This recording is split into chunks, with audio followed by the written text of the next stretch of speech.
అందరూ ఖగోళ శాస్త్రవేత్తలు ఎప్పటిలాగే హబుల్ తీసిన కొన్ని పాత ఫోటోల మీద రీసెర్చ్ చేస్తున్నారు. నిజానికి వాళ్ళు వేరే ఏదో గెలాక్సీని గమనిస్తూ దాని లోపల ఏం జరుగుతుందో తెలుసుకోవాలని చూస్తున్నారు. కానీ వాళ్లకు ఆ ఫోటోలలో అంతకు ముందు ఎవరు గమనించని చాలా వింతగా ఉన్న ఒక గీత కనిపించింది. అది ఒక పొడవైన సన్నని గీత. అదొక నక్షత్రం కాదు, ఒక గెలాక్సీ కాదు. అది చూడ్డానికి ఎవరో ఆకాశంలో పెన్సిల్ తో చాలా పొడవుగా గీసినట్టుగా ఉంది. మొదట వాళ్ళు దాన్ని పెద్దగా పట్టించుకోలేదు. ఏదైనా టెలిస్కోప్ ఎర్రరేమో అని అనుకున్నారు. ఇవి సాధారణంగా జరిగే విషయాలు కాబట్టి వాళ్ళు దాన్ని పక్కన పెట్టేశారు.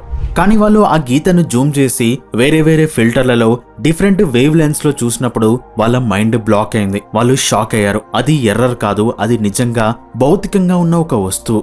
ఆ గీత చివర ఒక ప్రకాశవంతమైన చుక్క ఉంది. ఆ గీత మొత్తం అదేదో పొగతో కాదు, అది కొత్తగా తయారవుతున్న లక్షలాది నీలిరంగు నక్షత్రాలతో నిండిపోయి ఉంది. అండ్ అది చాలా బ్రైట్ గా, చాలా కొత్తగా ఉంది. వాళ్ళు ఆశ్చర్యపోయి దాని గురించి లెక్కలు వేయడం మొదలు పెట్టారు. ఆ గీత పొడవు 2 లక్షల కాంతి సంవత్సరాలు. ఆ గీత చివరన ఉన్న ఆ ప్రకాశవంతమైన చుక్క ఒక సూపర్ మ్యాసివ్ బ్లాక్ హోల్. దాని బరువు మన సూర్యుడి కంటే 2 కోట్ల రెట్లు ఎక్కువ. వెంటనే వాళ్ళకు ఒకటి అర్థమైంది. ఈ బ్లాక్ హోల్ అనేది స్థిరంగా లేదు, అది కదులుతోంది, అది పారిపోతుంది. ఎక్కడి నుండి? దాని వెనక ఉన్న గెలాక్సీ RCP-28 అనే గెలాక్సీ నుండి. ఆ గెలాక్సీ మధ్యలో ఉండాల్సిన బ్లాక్ హోల్ ఇప్పుడు అక్కడ లేదు. అది ఆ గెలాక్సీ నుండి బయటకు వచ్చి గంటకు 56 లక్షల కిలోమీటర్ల వేగంతో అంతరిక్షంలో దూసుకుపోతుంది. ఆ గీత ఆ బ్లాక్ హోల్ యొక్క కాంట్రైల్ లాంటిది. అంటే అది దూసుకుపోతున్న దారిలో ఏర్పడిన నక్షత్రాల జాడ. కానీ అసలు ప్రశ్న ఏంటంటే